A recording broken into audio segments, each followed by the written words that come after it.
All right, I'm just preparing.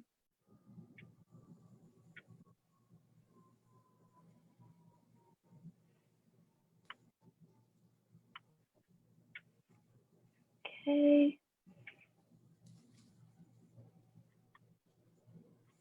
Okay, great. So we are live. Hello, everybody. Welcome to one of many Facebook Live video series. I am Maria, and I do social media for Booktrib, which is the leading source of book news and reviews. I'm here today with the fantastic, legendary, unstoppable Bob Fisch. Bob, please wave to Facebook. I think Mark Zuckerberg's here with us today. I think so too. I try to get Bill Gates. I don't know if he's coming also. He's busy. Hello, everybody. Trying to do nice. He's busy with TikTok negotiations right now. So everyone watching right now, Bob is known as the career CEO and business growth expert. He is author of FISCH TALES, The Making of a Millennial Baby Boomer. He's the original and ultimate millennial baby boomer, and we will get into that later. So FISCH TALES contains concepts like mutual mentoring, generation splicing, which help you, Bob, in building one of the largest store retail chains known as Rue 21. And you took Rue to a 1,200 store count company on the leading edge of the value retail fashion industry, which gave you a new outlook on life. So essentially, you are a success story and you continue to be. Well, thanks for the intro. I appreciate that, Maria. Yeah, of course. So where are we speaking to you today? Well, I happen to be in New York City. I live in New York and also in Miami. And I guess due to the pandemic, I've been, staying more in New York because I don't feel like being isolated back and forth to Miami. And luckily, we're having this call, this Zoom meeting today and not yesterday when we had the big storms, because up where I live, we had 75-mile-an-hour winds. So outside my apartment. So we're happy to be a nice sunny Wednesday, normal life. Good. Perfect. So before we get into it, let me tell the entire Facebook audience, we have a giveaway and we are giving away 3 copies of FISCH TALES. So all you guys need to do is click the link in the comments, and from there you're directed to the giveaway portal, and there is a hyperlink with Bob Fisch's name that takes you to Bob's Instagram, which is FISCH-TALES1. So you need to follow that, sign up for the giveaway, and then you may be able to receive a copy of this great book. Fantastic. Sounds good. FISCH TALES. Right. So FISCH in my name. TALES 1. Perfect. So let's get into it. So tomorrow is the first anniversary of your book launch.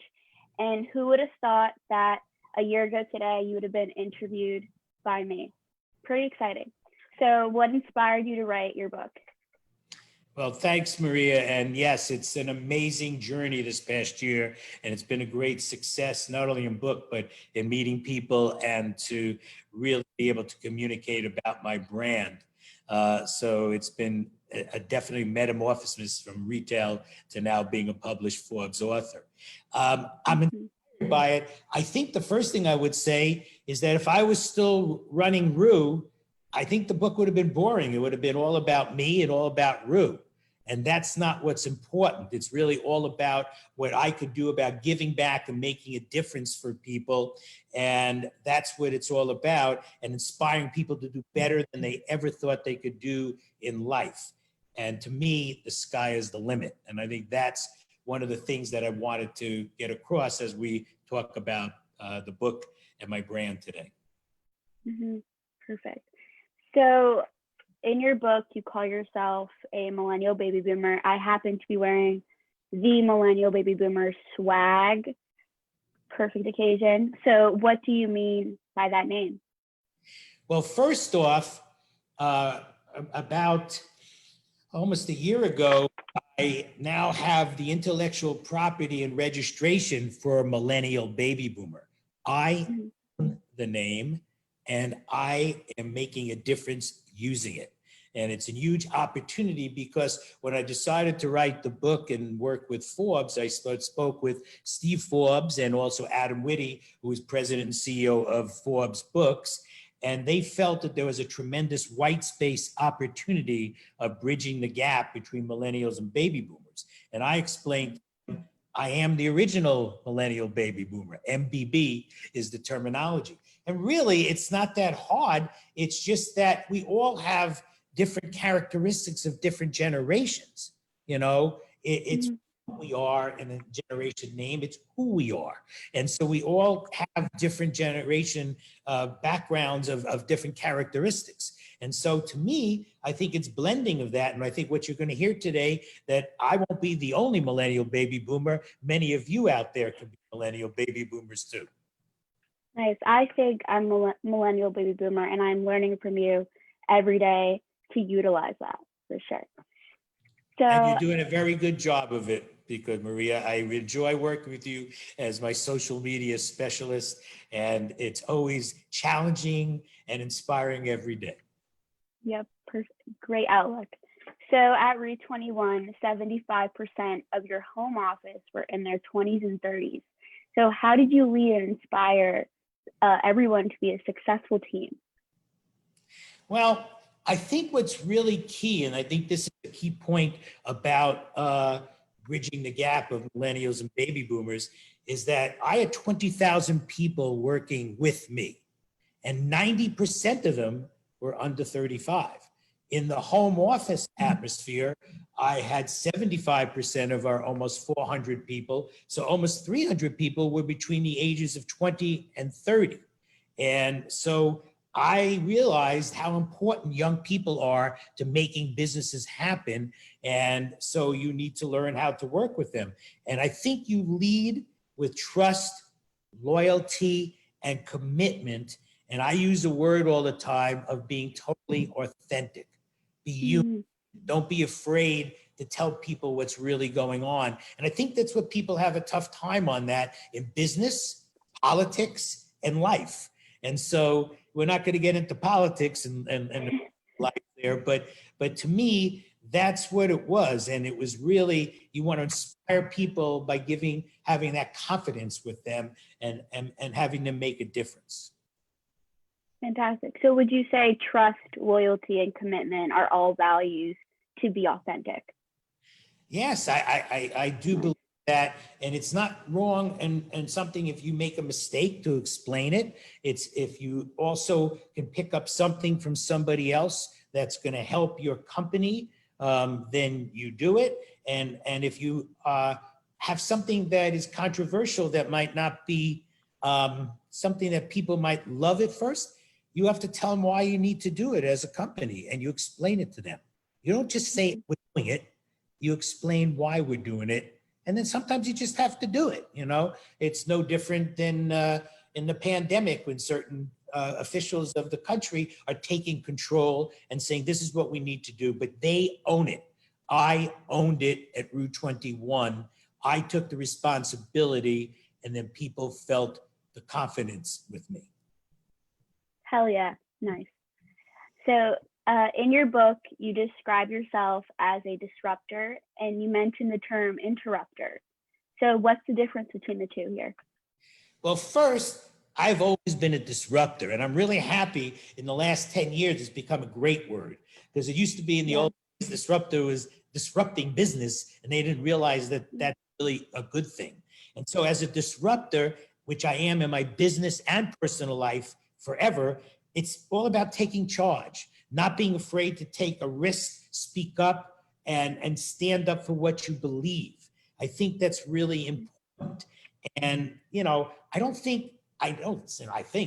wouldn't be where I am or what I do to work now going forward in my new business areas if I didn't become a disruptor and take charge. An interrupter is somebody that sometimes sounds good, but just talks a lot. And I'm sure you all know many people about that. They make a lot of noise. They sound good, but in the long run, they're not always effective. They're sometimes robotic leaders and not authentic leaders. And so you hear them, you really want to be involved with people who are not afraid to make a difference and disrupt. And you want to maybe be disruptors. What do you want to be? Do you want to be just an interrupter that just talks a lot? Or do you want to take action and make a difference, which will help you and your company and in your personal life? So would you say interrupter is more of like fake hype person? I would say that they always want to talk about things. We all know people that just talk a lot, but you have to really analyze what people are saying. What's important is, just like me writing this book, Maria, is that I'm not all about theory. A lot of people write books, which is fine, that are theories of life. I base my book on actions that I did that made things happen that almost nobody has ever achieved in the retailing business. And I want to share that with people in business. It doesn't have to be retailing, where they then can make a difference, which I do through School of Fish lessons in my book, and different chapters where there are great stories in there that are fun stories also, where people can help make a difference. So if you go through my book and look at key things, which I know you have, I think if people do that, I think that they were really able to learn a lot that helps themselves. That's what I'm all about. Great. Do you hear that, Facebook? That's what it's all about. So you say that millennials and baby boomers can learn from each other. So what are some of the lessons that baby boomers can learn from millennials, and what can millennials learn from baby boomers? Well, I think what baby boomers can learn is more about technology from millennials. They lack the technology skill and experience, and sometimes are afraid to, be open about it. There's nothing wrong about it. You and I talk a lot of times about that, and there's many times that something that comes simple to you is not simple to me. I can't be afraid to ask you, and I know you wouldn't make fun of me too much about understanding what that's all about, even pressing the escape key. Okay. So anyway, so they need to open up and not become overbearing, self-appointed lecturers. That's what sometimes the young people see in older people. That's stuffy. They don't. They don't need to do that. They need to learn to get out of their comfort zone. And that's what millennials can help them do. And I think that's important. And the baby boomers can also help the millennials. And what the millennials need is, millennials have great vision and creativity in new ideas, but they don't always know how to take it to fruition, Maria. They think they do, but sometimes they just think about things all about themselves. And you need to think about not just yourself, but what's really out there that's going to help you make a difference. That's what I've always applied in my business life. And so you can help them with your experience as a baby boomer, because here's what happens. The baby boomers are saying, oh, I'm afraid to speak to millennials because what if they take my job? No, I always look at the millennials will make you better, and that you'll have even a stronger job. And the millennials sit there saying, when am I going to get promoted? That older person's in the job. They're never getting out of the job. Well, I tell you something very honest. I don't care whether you're 25, 35, or 55. The best person, male, female, doesn't matter, gets the job, in my opinion, by what they do and their actions that they take and their experiences in making a difference. And I think that's what it is. And it's all about working as a team. I don't like just the word work-life balance, because that's cliched already. It's too old. I talk about work-life integration. And I think one other thing, remember, we were all 25 years old once, everybody on this call, okay? Some of you are closer to that, and some of you are not closer to that chronologically. All of you could be closer to it, just feeling-wise, lifestyle-wise. There is no age barriers or distance. And so to me, I think that that's important to realize, that since we're all 25, to realize that millennials want to be heard. They want to be recognized.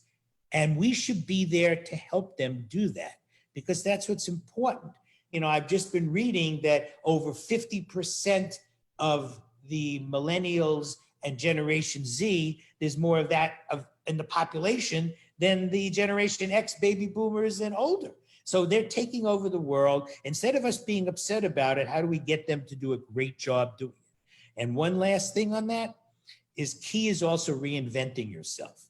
What young people have helped me do, and we'll discuss it a little later too, I formed the Millennial Advisory Board, which is a lot people help me with my book and also help me build my brand and help me today, which we'll talk about on a Millennial Advisory Board salon. But my point is they help me reinvent myself or push me out of my comfort zone. And that to me is very important. And it doesn't matter what age you are. So I know some people will question what I'm saying, but I think if you take that attitude, then you're going to feel better for yourself and for the younger millennial, and that bridges the gap. So do you always strive to live outside of your comfort zone? Has it been easy for you when you were a young boomer? Well, not always. I mean, I think I have a lot of friends that are young people that are young millennials. And sometimes they'll say to me, well, Bob, you're counseling me to get out of my comfort zone and learn something. Why aren't you doing the same? And I guess I think what I try to do is to be open, to not be afraid to let people talk to me and say what they feel. And I think that's what the biggest problem is in the generations, is people thinking that the older people don't care about what they have to say. So I think that I try to, and I like to be pushed to get out of my comfort zone. And I've learned and done things more, in the last 15, 20 years than I did when I was younger. So yes. Okay. So to move on, so Gary Vee is one of my favorite influencers. He gives great advice, as do you. So if you could give 3 pieces of advice to young professionals, what would they be? Well, I like Gary Vee also, and I've met him a few times, and he, to me, is one of the most amazing human beings on this planet. In answering your question, I think 3 things that come to my mind is leadership, mentoring, and listening. Powerful listening. And he did a story of a video recently of climbing up the mountain of business and being selfless to get to the top of the mountain and not worrying about, are people going to try to hurt me to get up there? Or do I have to worry about competition? The competition is yourself. I've always felt that. I don't worry. And if you ask anybody that's worked with me, they would know I do not worry what other people think about that. And you need to be selfless in not worrying about getting ahead. Helping others get ahead also helps you get ahead. And I know these are words, but that is what I live by. And that's why I took a company that went bankrupt and was losing millions of dollars, took it over, reformatted it, became the founder of it, and built it to a company where for 11 straight years or 45 straight quarters, we never missed an estimate as a high growth company in sales and profit, and took it 1,200 plus stores and worth over $1 billion. You don't do that by theory. You do that by taking action, because this world is not easy, especially in retail. Fantastic. Amazing. So who were your mentors in business? Well, that's a good question, because I don't think you can be successful without having mentors. And what people will, they don't grow on trees, by the way. People think to me, I've had people ask me, you've been lucky getting mentors. No, there's no luck. You make the mentors. You seek the mentors out. They're not always your bosses. Sometimes your bosses are not great bosses. They can not be that great. So you learn from them, but you have to learn from other people. So some of the people that were mentors for me were people like Mickey Drexler, who most of you should know was the one of the founders of Building the Gap, and then also J. Crew. And he's the merchant prince, and probably in the last 50 years, one of the most visible, powerful merchandising leaders in the country. And I started working at a company called Abraham and Strauss. Another one was Michael Jeffries, who built Abercrombie and Fitch. He also was at Abraham and Strauss. And I would say probably I knew Tommy Hilfiger before he was Tommy Hilfiger, meaning that he had the jeans over his back, and he used to come to our stores to sell the product. And then, I learned from him, and it's not that I'm close with him, but I learned from him every time I saw him, and he's a great leader on that. So I think that, it's important also that once you have that, who are people that you need to be for a mentor, and who are people that you should be mentoring? It doesn't matter what age you are. In my opinion, just like Gary Vee, is like he said something really important. He saw these young girls in Kansas City that were in their teens, and he said, gee, they're very smart building a business. I'd like to make them billionaires. So he was being selfless, not worrying about himself. And I think that in building what you do, if you take the attitude, which a lot of young people sometimes do, I could do this all on my own, I know everything, you're going to fail. You need to have mentors, and they help take your vision to fruition. Nice. And to go off of that, you talk about mutual mentoring a lot in your book. So explain why you think it's so important in today's work environment. Well, I think you got to the point here now, which I see is the same way. Look, I look at things in life. I reinvented myself, and going from a 40-year career retailer to where I could have said, I don't have to do anything and just go down to Miami or whatever. No, I wanted to give back. There is no such thing as retire in my mind, but it doesn't mean I'm not retired from retailing per se, running a company, but I'm not retired from business and life.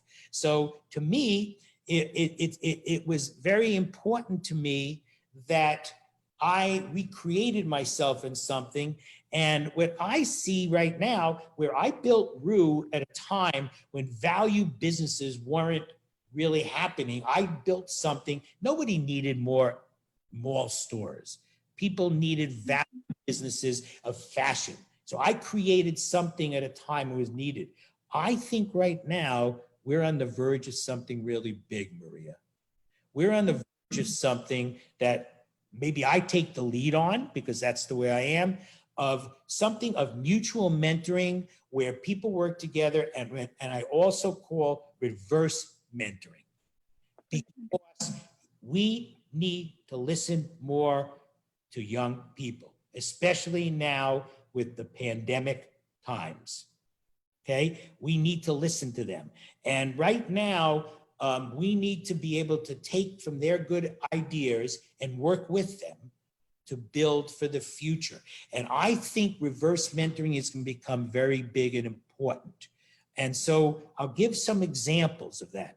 I worked very hard at that at Rue, where I formed teams like Agent for Change team, and I had people from the field and the home office working together with my director of stores and me. But we were no longer the director of stores and CEO in that meeting. We were the same as them. And they had to trust us. And trust is not easy. But I really believe in trust and blind loyalty. That is what I'm all about. And so to come up with new ideas for the company. And so that helped Route 21 build. Then there's somebody named Federico Frida, who some of you might know, who is the CEO of Estee Lauder, fairly big company. Yeah. There 11 years ago. He built the business from a company that was worth, you're not going to believe this when I tell you, $7 billion, which seems high, to a company worth $70 billion. Wow. In a little over 10 years. And he did something 5 years ago where he realized that he needed to change things in his company. He took 400 of his millennials, because he's got a big company. When you have a $70 billion company, it's large. And he had them working with 250 senior executives to really come up with new businesses, to come up with new companies to buy, to travel to Europe, to go places to see things that might be in makeup, lipsticks, perfumes, whatever, different businesses.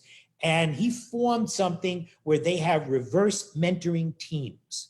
And so what I'm doing is I've started now putting something together with FIT, which is Fashion Institute of Technology in New York City, where I'm looking to build a reverse mentoring program and possibly scholarship program, where it not only ties into with the students, but ties into companies. And speaking to companies, because we need to have the management and CEOs of the company thinking about how important the young people are to their business. Does that make sense? Definitely. Yeah, they are the future of that company.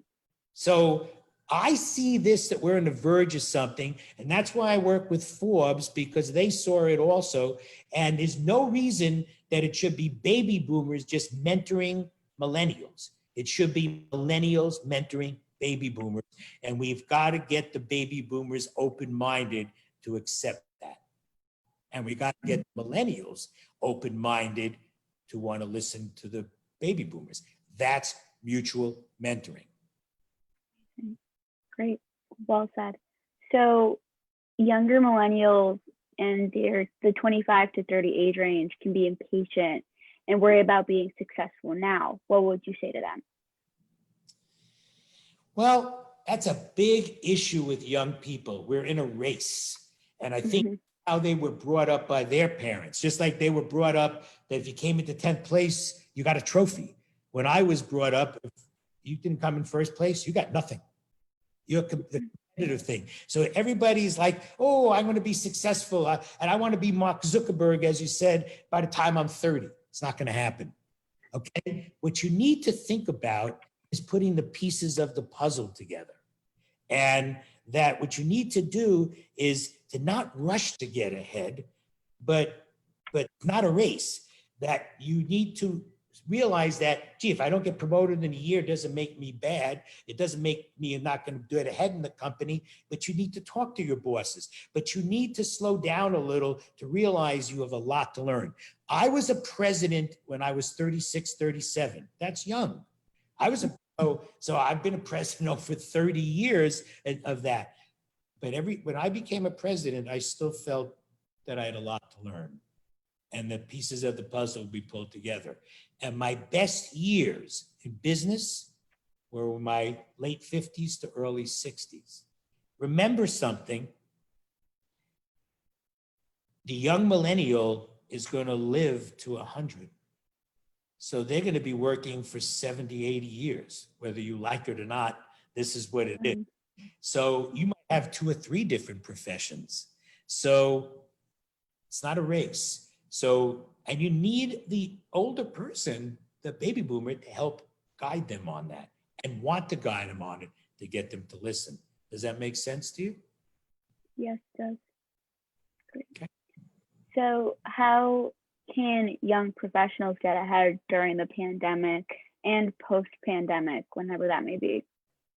Well, that's a good question. And I also tie that into, I think when you say that to me about how do we handle things in a crisis lifestyle, like what's going on with the crisis. By the way, anybody that thinks that this pandemic is not affecting them, there's something wrong with you. It's not wrong with you. You do feel affected and depressed sometimes, or anxious or frustrated. This is bigger than anybody's ever been through and will continue to be, whether some people think it's not. It will be continue. It's how we handle it. And so I think what's important is that for young people, whether you work from home or whether you work in the office, and that's a whole other subject, because I'm a disruptor, I am a very big believer that you don't have to always be in the office all the time, but not being in the office hurts young people get ahead. They need to be with bosses. They need to be with people that mentor them, and you need to have human contact.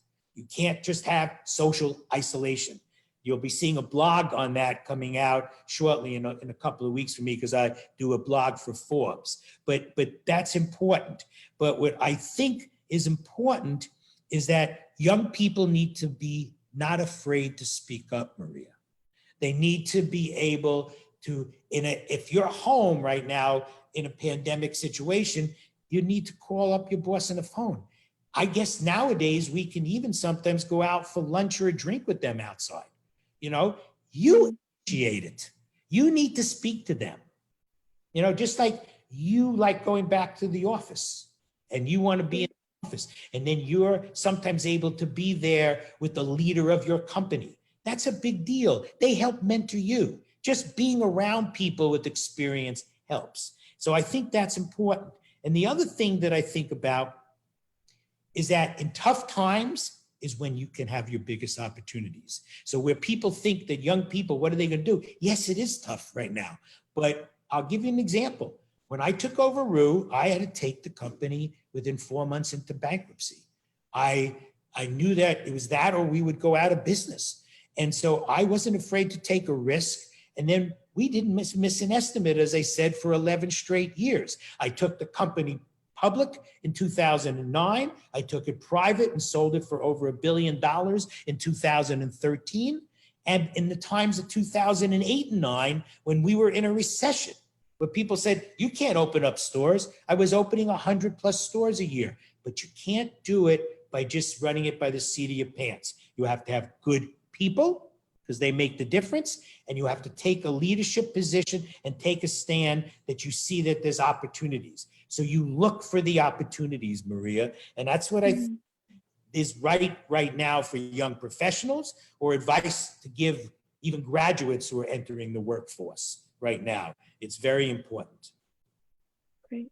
So I'm also looking at the Facebook comments right now, and we have a question from Jeffrey. And he says, was there anything as CEO that you specifically did to encourage mutual mentoring? How do you think other CEOs of big companies perceive the idea of mutual mentoring? Well, one of the things that I did is I was never in my office just sitting in meetings behind closed doors. I walked the floors. I learned from day one at A&S, and I started my retail career when the president of the company would walk the floors to talk to his people. Okay. And that's what I did. I would walk around, talk to them, see what's going on in business, get understanding of them, and have human contact and social contact, as far as that it isn't just, okay, everything's so serious about everything. You need to understand people's lives. And so I tried to make people feel comfortable to not be afraid to talk to me. And sometimes people who are assistants or managers would come into my office and say, I need to ask you a question, Bob. And it's wrong of me to be in a stature to say, because I'm the CEO of $1 billion company, not to speak to him. And the second part to the question is that, no, I think that it's tough. There's a lot of CEOs don't want to be vulnerable. And to me, to be human and caring, to open up to people, they're afraid. And it's also tougher now during the pandemic. So I think that young people have to not be afraid. I believe one thing.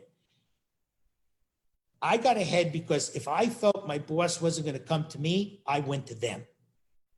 And so you can't be afraid and say, well, my boss doesn't care what I think. You make them care. If you really can't, maybe you're in the wrong company in the long run. But your boss or your boss's boss, I would sometimes ask for an appointment to the president of the company and said, I need to speak to you. And but you can't just speak about BS. Right. It means nothing of talk because you like to talk. You got to speak about something that's going to help him or her and their company be successful. And so I did. And that's how I was always getting promoted, because I wanted to go out of my way to make sure people saw me and what I did. So when you sit back and make an excuse for people not taking the lead, you have to take the lead. And there's another word: don't procrastinate. Huge.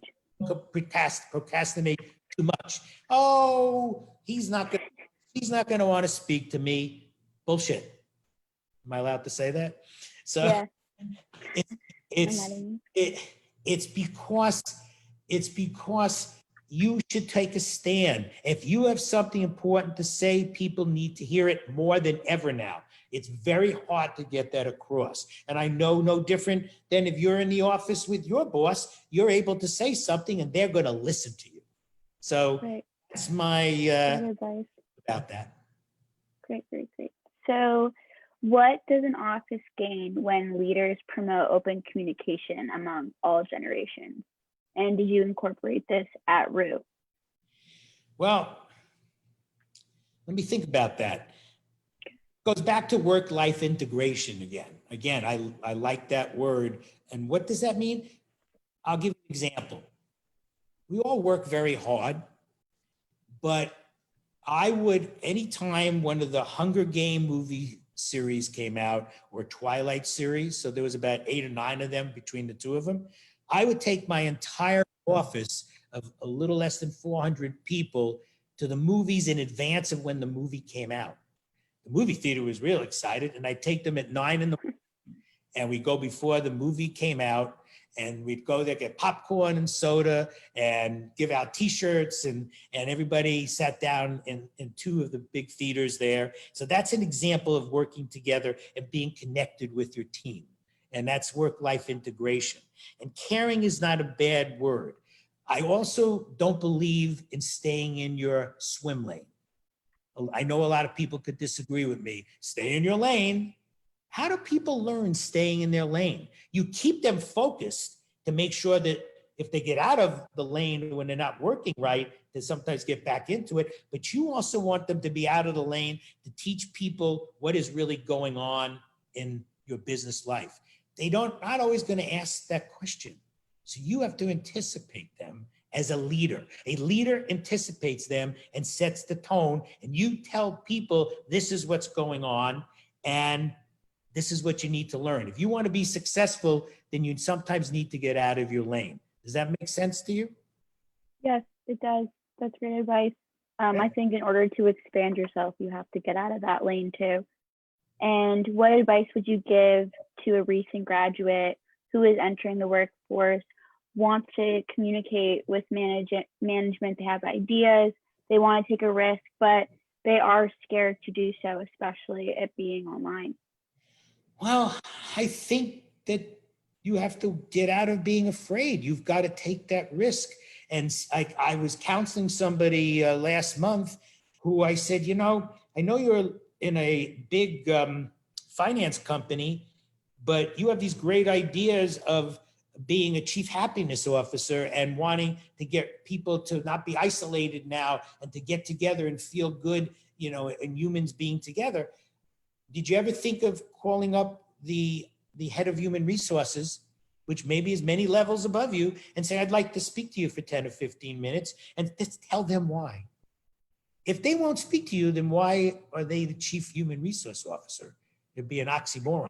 So they speak to you. So, and then he did, and then had a meeting with that person. I think you've got to take a stand, Maria, on that, as I've said earlier. Right, perfect. So what do you see as your legacy now? So what do you want from it? You've done so much, so what's next? Well, it's interesting because I'm busier now than I was at Rue. To me, my legacy, and I have thought about this before, I had a great career at Rue building something to levels that nobody ever did. To take a company private, to then go into bankruptcy, to go back to private, to then go back to public, to then go sell it private, and then maybe try to take it public again is rare. But that's one part of it. I started thinking that if I could be a published author of a book where I can give back, and that book can sit on people's tables where they need to see something, where they can make a difference in their life and go further than they ever thought, that's what is tied to my legacy. So it's not just Rue of the past, it's going back to the future and taking from Rue and building to the future. And I'm very involved in speaking, advising, consulting. I am on boards, I'm working with colleges. And so it's energizing to me for one key reason. I want to see people make a difference, to see people like you really doing great and building your future. That's what makes me feel good. And you know why? The best is yet to come. The best is yet to come, always. Yes. It is for not just young people, but for older generations of Generation X and also baby boomers, that I obviously am in chronologically a baby boomer, okay? Mm-hmm. But I have a mind of 25 too. But the point is that I reinvented myself to things that I would like to do. And it's not just always in business, it could be in life. trying something different. And it's really up to you to make that difference. And so my book and my branding and my consulting is maybe not for everybody, but it's for everybody who really wants to make a difference for people young or older. It doesn't really matter. Fantastic. It's yet to come. The best is yet to come. Fantastic. And that is a great way to kind of wrap up this interview. But before that, how can we check your book out and any other content that you may have? Well, the best thing to do would be going to my website, which is millennialbabyboomer.com, where the book could be bought from Amazon, Barnes & Noble, Target, and other fine bookstores. I also have in there sections on my blogs, as I said earlier, that I do blogs every month with Forbes that are kind of controversial and disruptor-like, you know. Right. Yeah. That, and I have a lot of media things that you can see on there. And I think, you know, between, you know, my Instagram also, which is FISCH TALES 1, which is a lot of good things that go on there about happenings with me. And so I think that's important. And, you know, and so that's what I see in really building, you know, my brand. One other thing, I have formed a Millennial Advisory Board. And that board, I am now doing a salon, which is Salon Monthly, which is really how we're going to work on reverse mentoring and giving back. And I'm going to be adding members to the, not to the salon, but adding members to our salon meetings to participate. You know, maybe some people on the call end up having that happen to them, if they would like and choose to. But it's really, well, to me, it's interactions with people and really sharing to give back. And the last final words I could say again is the best is yet to come. The best is yet to come. Thank you so much for this interview, Bob. It's been motivational, inspirational, and I really am honored to be able to interview you. So thank you to everyone watching. And just a final reminder to enter the giveaway, click the link in the comments and follow Bob's Instagram, which is FISCH, FISCH, Tales, TALES 1. And he posts some fantastic content, I must add. So this giveaway will be live for 24 hours. So thanks again, Bob. Say goodbye to Facebook. Hey, thank you everybody on the call, on the Facebook Zoom, and for people who will be on it later on in the next day or two. And Maria, thank you. You did great. And it's always a pleasure working with you, knowing you, and really enjoying our relationship. Yes, fantastic. Okay. All right. Goodbye, Bye. everybody.